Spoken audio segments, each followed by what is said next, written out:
Dr. Dave Carrier and Dr. Mike Morgan, welcome to the show. Thanks for having us. Yes, thanks very much. So you two have worked together on research and published a paper that went out, I think it was last year, that caused some stir, and not only in academic circles, but also in the popular press. I remember reading this research. I forgot where it was. It wasn't in an academic journal. It was on some website, about how aggression and violence in humans may have shaped the way the human body evolved. So before we get into the specifics of your research, I'm curious, how did you two get interested in this idea that there might be a connection between physical, the physiology of our evolution and the sort of the emotions of our evolution as well? Why don't I kind of start? So I was an undergrad student with hopes and aspirations to go to medical school, and I had been involved with some research with Dr. Carrier's wife using live alligators, and Dave was doing a lot of research on human locomotion and energy expenditure, and he and I struck up a conversation one day, and I think I had mentioned that I had some prior martial arts training. I have 2 black belts, and and so it was kind of led to this discussion of Dave's interest in aggression and violence, and things kind of spiraled from there. And I've been lucky enough to kind of have him as a great mentor, as an inquisitive mind and a great intellect, and asks, I think, some very important questions that interested me as well with my background and experience in fighting. And for me, that was kind of where my interest in it began. Yeah, and those conversations is really where our focus on the hand started. But going back a step farther, early on, this question about whether or not humans are specialized for aggressive behavior came out of some work we were doing with domestic dogs. We'd been interested in whether or not there were functional trade-offs in terms of the anatomy that allows an animal to be a very efficient runner versus the anatomy that allows an animal to be an effective fighter. And we were using 2 breeds of dogs, greyhounds and pit bulls. Greyhound the runner, pit bulls the fighter. And those 2 breeds share some anatomical similarities with the bipedal apes.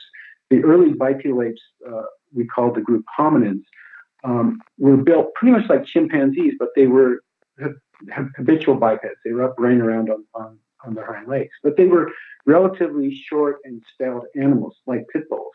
And then later, several million years later, you get the evolution of humans, this group we call Homo.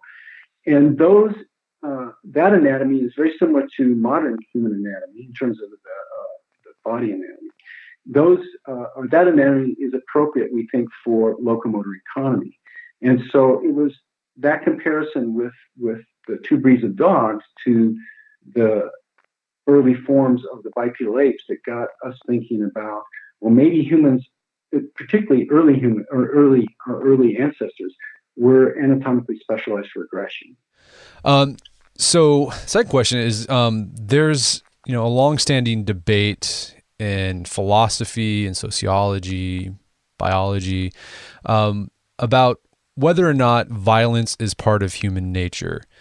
So, some have argued that humans, particular males, are socially conditioned to be violent and aggressive, while there's another camp that argues that violence and aggression is just a natural part of being human. I mean, it seems like from the paper that I read, you're coming from a school of thought that violence and aggression is part of our maybe part of our biology.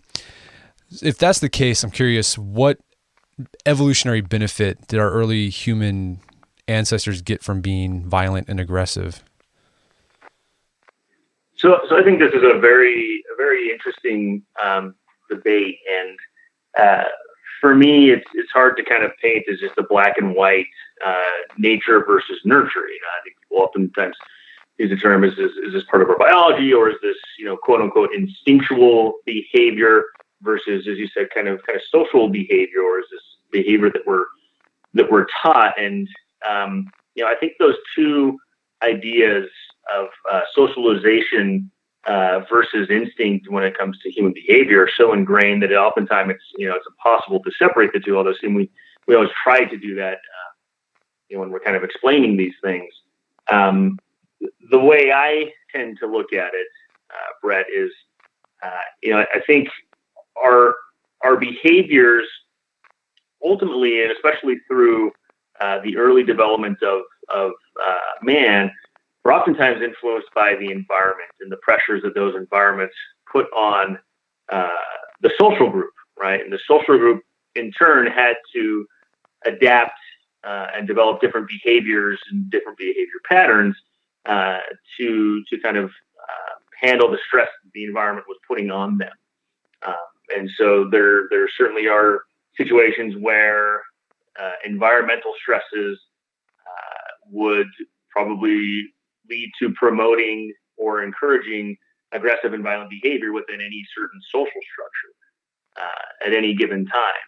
So it's I think it's kind of a blend of both of those things. I think that environmental factors affect social behaviors, which in turn affect evolutionary behaviors, which ultimately affect the trajectory of our species. Yes, and to add to that, those environmental factors influence all species, and so there's competition at different levels in basically all species.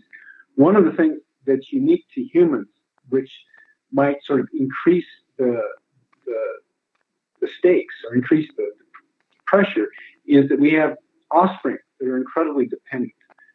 We're born in a very immature state, and it takes years for parents to raise a young human to the stage where they can take care of themselves and make a contribution to their community. And so that investment in offspring has been shown to be associated in a variety of different ways in different species, associated with relatively high levels of aggression, high levels of competition. And so one of the reasons why humans may be relatively violent when you compare us to other mammals, when you compare us to other primates, may be these very dependent, we use the word altricial offspring that we have. And why is it that males in particular in the human species have a tendency towards violence and aggression? Well, I mean, that's true among mammals in general. There tends to be relatively high competition among males in most species of mammals, and it's largely because they're competing for access to females. And in mammals, females make this incredibly high investment in their offspring. So there's a long period where instead of just laying eggs like a bird or a lizard, the female gestates the fetus for a period of time, and then after the young are born, she nurses it. And so for most species of mammal, the dad's not involved at all, other than just the act of mating. And because of that, female mammals tend to be picky. They want to mate with the males that basically have the best genes. That puts males in the position of competing. And so humans are similar to other species of mammals in that regard.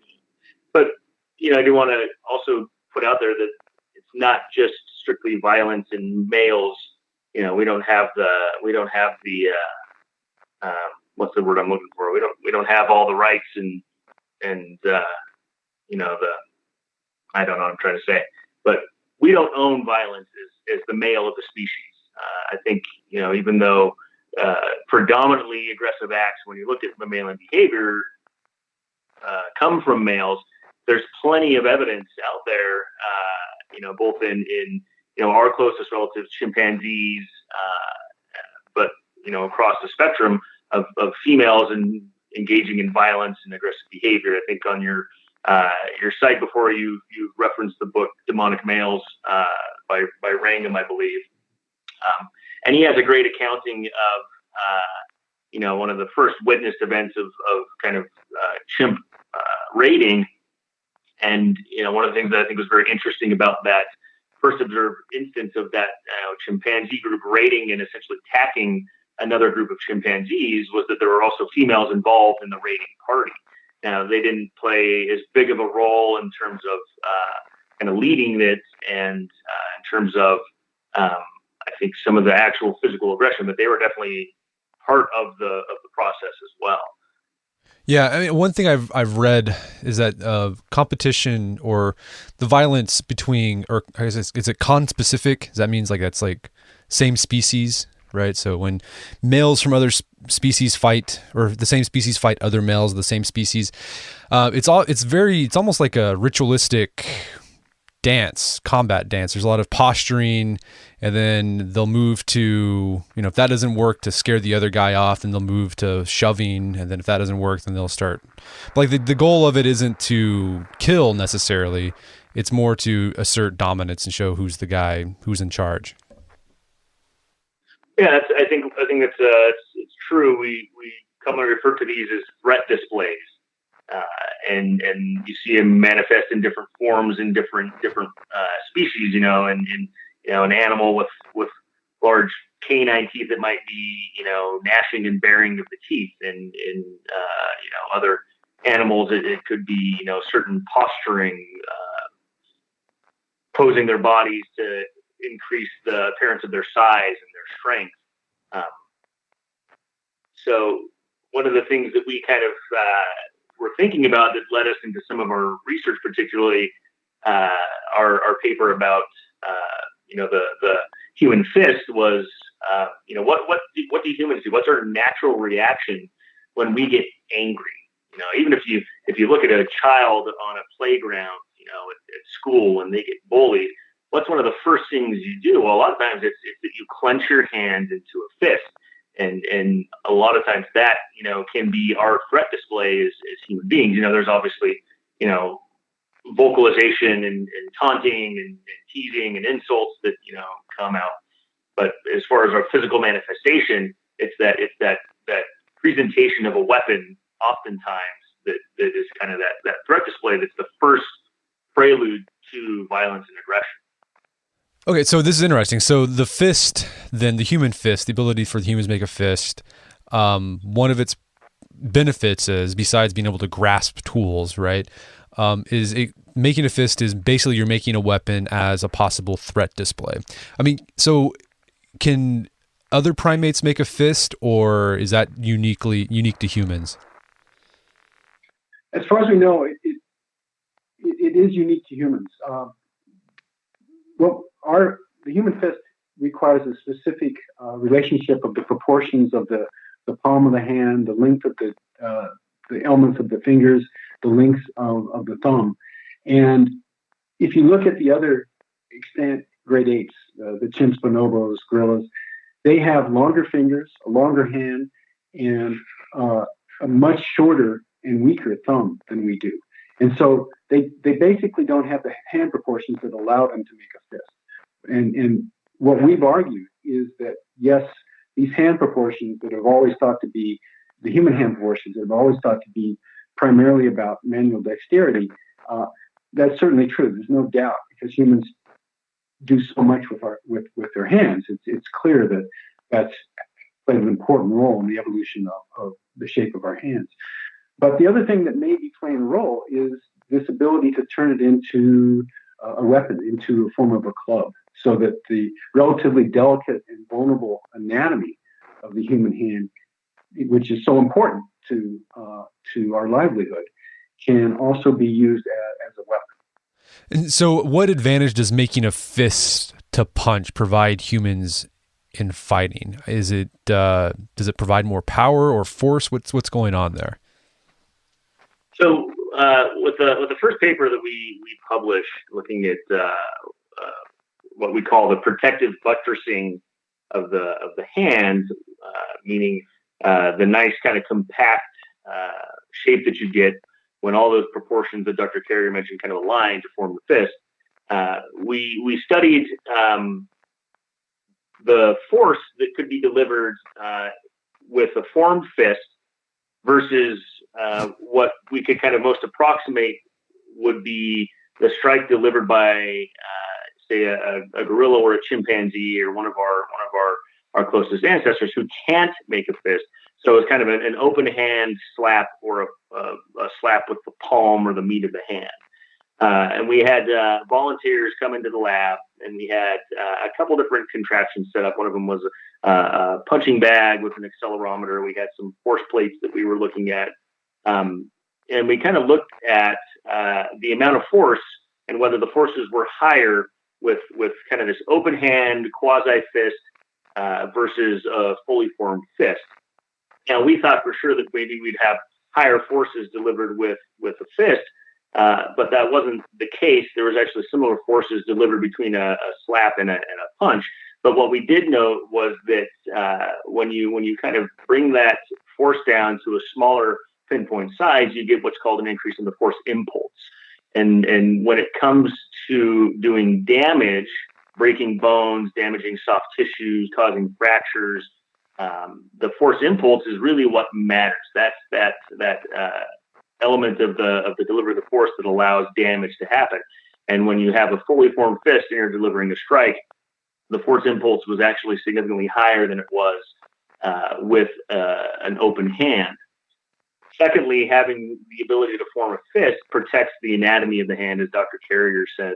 The hand, has a number of bones that are frequently injured and fractured, but forming a fist allows you to make a much more stable, stiffer structure with which you can deliver that blow, decreasing your chance of injuring the hand. And this is a common critique of our research is, people say, well, people break their hands all the time in fights, and I work in an emergency department and I see the results of interpersonal violence all the time. There's a common fracture pattern that we see called a boxer's fracture, which is a fracture of usually the fifth and fourth metacarpal bones that occurs by someone throwing a punch and landing with the force in a way that kind of transmits force to those bones and breaks those bones. But when you actually look at some of the trauma data we have, you do see these fractures of the hand,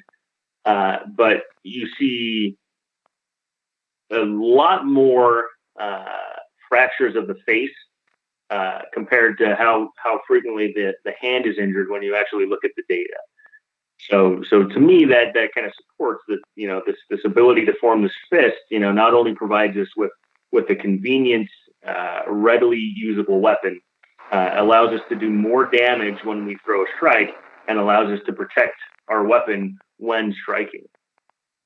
And besides the critique about the hand being damaged during a punch, or it's often damaged during a punch, were there any other critiques of your paper? Because I do remember it did cause a bit of a stir in the press, at least.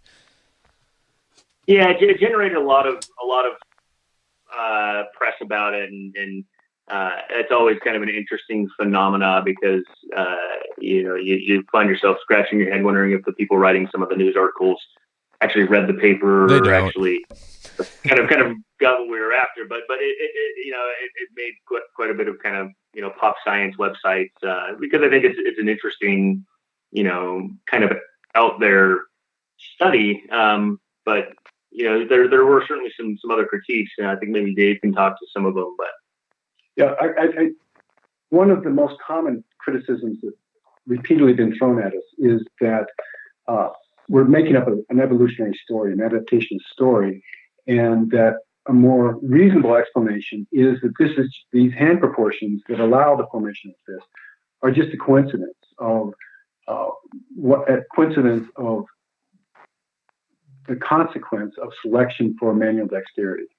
And that's certainly possible, but it's also possible that selection on aggressive behavior was having an influence on the hand proportions. And so what we're presenting is really an alternative explanation that's not mutually exclusive with the original idea of it all being about manual dexterity.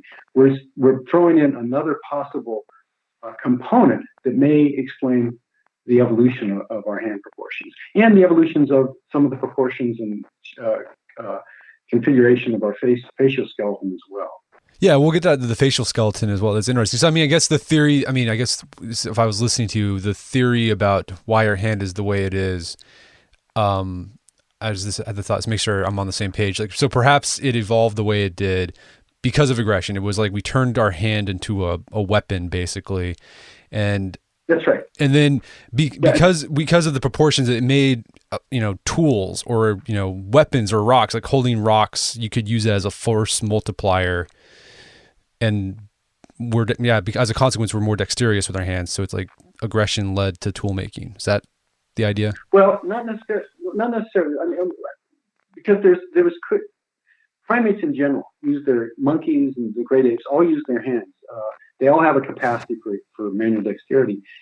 It's important in all groups, but we've taken it even farther. Right? We have much greater capacity than the other primates. So it's clear that selection for use of our hands was always there. But what we have suggested is that if you start with the hand of something that's sort of intermediate between a chimpanzee hand and our hand, something that we think was close to the ancestral condition from basically our ancestral condition. If you start with that hand, we think there are a number of ways you could evolve, you could change the proportions in a number of ways that would improve manual dexterity. But we think there's only really one set of proportions of the different skeletal elements that allow the formation of the human fist. And so we're arguing that yes, certainly manual dexterity is an important part of the shape of our hand. But if you want to actually explain the specific proportions, making a fist may do a better job than the use of our hand in using tools and forming or making tools. Okay. So the other paper you all put out, which is related to the fist making paper in a way, is that the human face may have been evolved to take a punch. How so, and how does our face differ from other primates? Well, the impetus for that paper was actually a critique that we had for our paper with regards to the proportions of the hand and the fist, where someone essentially said, if my hand evolved to make a fist, then why didn't my face evolve to take a punch? And we said, well, that's a really good question. And so we started looking back over a lot of the research of kind of the known facial proportions of kind of the hominid lineage, and found that there was an increase in robusticity in terms of certain proportions of the face that also happen to be the areas of the face that are most frequently fractured and injured in fights. We saw this increase in the strength and robusticity of these components of the face for a period of time, and so it's not really what we expected to find, but we started looking at some of the current philosophies on why the faces were so robust, and a lot of those center around our diet and having large jaws and to attach large muscles of mastication for us to adapt to a new diet as a species. But we didn't feel that fully explained the increase of these proportions. I think maybe Dave can kind of talk a little bit more about the anatomic detail of it. But yeah, that kind of critique of why didn't my face evolve to take a punch led to this second paper that you're talking about. Yeah, and one of the things that's interesting is that there's a coincidence in terms of the timing of the evolution of these characters. So around 5 to 6 million years ago, we start in the fossil record, we start to see evidence of early bipedal, what we call the group hominins. And this is the group that eventually gave rise to humans. So they appear in the fossil record 4 or 5, 6 million years ago. They had body proportions very similar to chimpanzees, but they were standing up on two legs. Well, at the same time that our ancestors evolved to stand on two legs habitually and walk and run on two legs, the hand proportions that would allow the formation of fists appear in the fossil record as well. And then at the same time that those two things show up, again, this is 4 to 6 million years ago, we have this trend towards increase in robusticity of the facial skeleton, specifically of the components of the facial skeleton that break when modern humans fight today. So all these things seem to be linked temporally. Okay. So, I guess maybe if I understand you, so there was a period in our evolutionary history when our face got stronger, basically, but that has gone away. The human face today is pretty fragile. Yes. Yeah. And specifically, those are so when we see trauma coming in from interpersonal violence, the most commonly fractured bones of the face are usually the mandible. In fact, I had a patient last night that had bilateral mandibular fractures as a result of getting beat up by two guys in the park. So we see the mandible breaks, we see the nasal complex, so nasal fractures break, we see the zygoma break, and then we see the orbit, so the kind of bony protective cage around the eye are most frequently broken. And that's kind of where we also saw an increase in terms of robusticity in the kind of the fossil record of the hominin facial proportions. And so why is it that it got weaker? So it's a good question, and we don't have a clear answer, but there is a correlation in terms of upper body strength. So these early bipedal apes, what we call the Australopiths, had great upper body strength, and that was true of the early species of Homo, the first early humans about 2 million years ago. But what you see with the evolution of Homo through time is a reduction in upper body strength. And that, again, coincides with that reduction in upper body strength, which would be a reduction in the ability to strike with a fist, is coincident with a reduction in the strength of the facial skeleton. So the other thing is that with somewhere around 3 million years ago, our ancestors started to use tools as weapons, or at least there's more evidence of that. And so the targets would have changed as well. The target, if there was homicidal intent, would have switched possibly from maybe the face to striking the cranium with the weapon. And so both the fact that we think the targets changed at least to some extent, and also there was a reduction through time of upper body strength, that may help explain why the facial skeleton during the past 2 million years has become less robust. So earlier on, we were talking about why men in particular might be more violent and aggressive than females.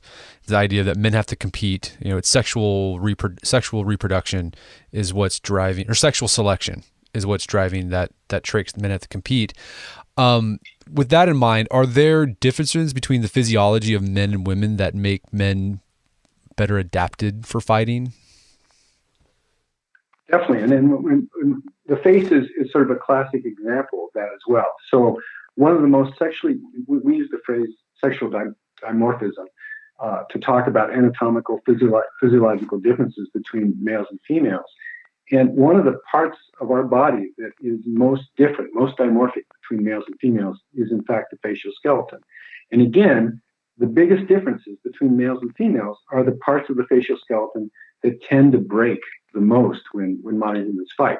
So males, the things the features of the face, the features of the skull that distinguish a male skull from a female skull is greater robusticity in the characters that tend to break when we fight. Greater robusticity that is in males rather than females. And that's not the only, the face is certainly not the only place where you see the dimorphism as well. I mean, you see it in the upper extremities. You see it in terms of the skeletal structures and their ability to support a much greater muscle mass than on females. So you see dimorphism represented throughout the entire body between men and women. And another good example that's consistent with this aggression hypothesis is that dimorphism in body strength is most pronounced in the arms or the upper body than in the legs. So males and females, humans are males have greater strength in their legs than females, but the extent to which there's a greater strength is much more pronounced in the upper body. So yeah, the idea is that men would be using their arms to throw punches. That's why there's that That's right. Yeah. difference. That's right. Basically fighting with the arms. Right. I think I heard one guy describe the shoulders of human males as sort of like they're our version of antlers, right? It's sort of how male stags, they grow big antlers because they use that in these like ritualistic battles between other males to find out who's the top guy. Our a guy with a larger upper body torso and bigger arms is sort of displaying like, hey, I can punch really well, so don't mess with me.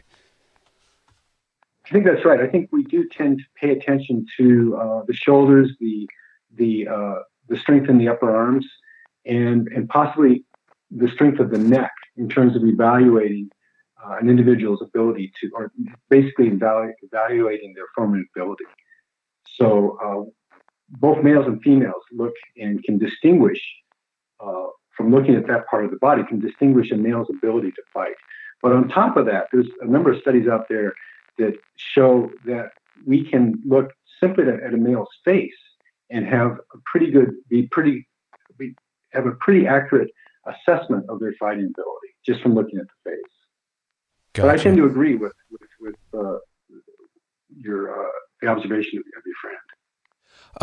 So I'm curious. I mean, why? I'm sure people are listening to this. Like, why is it important that we know or study why violence and aggression may have influenced our physiological evolution? I mean, what can we do with this information that you all are uncovering or putting out there?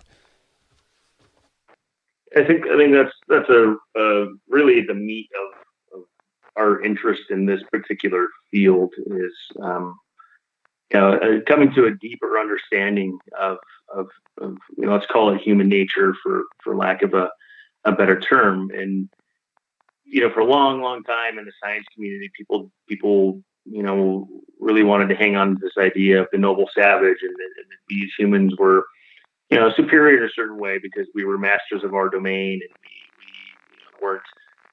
We had the ability to be selective of whether or not we were violent or aggressive. But I think when you kind of look at the evidence, we're arguably one of the most violent species. And if you look further at some of the data, you can kind of trend historically that I think we're becoming less violent as a species, but those tendencies are still there. And my argument, and I don't know if Dave would agree with me, but my argument is that it's a lot of that is this kind of displaced behavior. There was a one point in time in our development as a species where violence was absolutely critical to our survival. It meant that you were going to eat. It meant that you were going to survive. It meant that you were going to be able to mate and to carry on your genetic information to the next generation. And your ability to defend yourself, to defend your food resources, to defend your mating rights, determined your survival. And I think that that's been such a huge part of our evolution. Getting back to that discussion of these are the environmental pressures that affect our socialization and affect our behaviors in groups. But I think nowadays we have a very, very different society, very, very different social structures that in the long history of human existence, accounts for just a small fraction of time. And we have these behaviors and these tendencies that are kind of displaced. We no longer have the evolutionary pressures. You don't have to fight for your food anymore. You don't have to fight for your mate anymore. You don't have to defend your territory anymore. But we still have, I think, something about us and something inside of us that makes aggression part of our makeup and part of who we are. And I feel that better we can understand that, the better steps we can take towards managing that and using it responsibly and using that energy towards better endeavors rather than in the harm of one another. Yes. And to add to that, if in fact we are our musculoskeletal system is specialized for aggressive behavior.